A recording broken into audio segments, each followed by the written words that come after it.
You finally did it. You found a way to beat the system.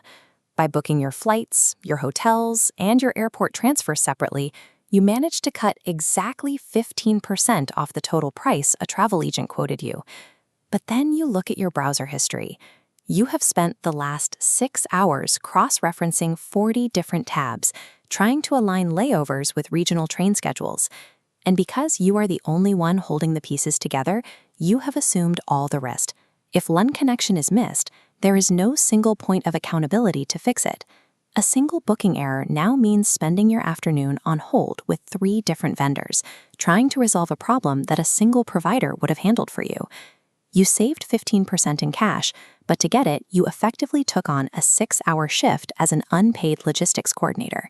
Every consumer choice comes with 2 distinct price tags, but we are generally only taught to read the first one. That second tag tracks the raw time, the physical effort, and the mental complexity required to actually complete the transaction. When we ignore this second ledger, we often choose the option that looks cheaper on paper, but ends up costing us significantly more in our most finite resource.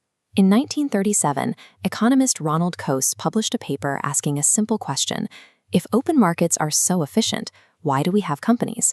Why doesn't every worker just operate as an independent contractor? To run an early industrial business, the coordination required is immense. This assembly line represents thousands of individual tasks happening in a specific order.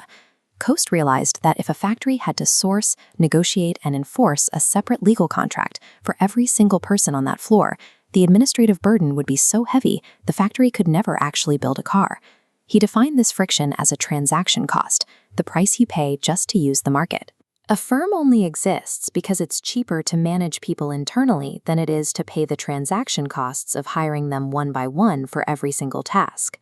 This isn't just about corporate history. Coase's logic applies to every decision you make at the grocery store or on a travel site. The math is consistent. The total cost of any option is the cash price plus the transaction costs.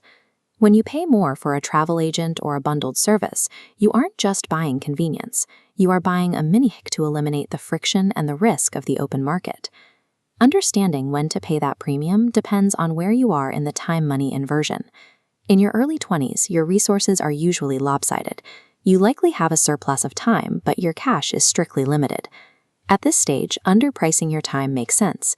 You shouldn't use transaction cost logic to talk yourself into overpaying for conveniences that your bank account can't actually support. By 40, the scarcity flips. Your time becomes your rarest resource. If you still optimize for the lowest price, you end up working unpaid hours to save money that actually costs you more in time than it saves in cash. To see where you stand, pick one recurring decision where you currently default to the cheapest cash option. Calculate how many hours this cheap choice actually demands from your life every month. Now, assign a monetary value to what 1 hour of your time is currently worth.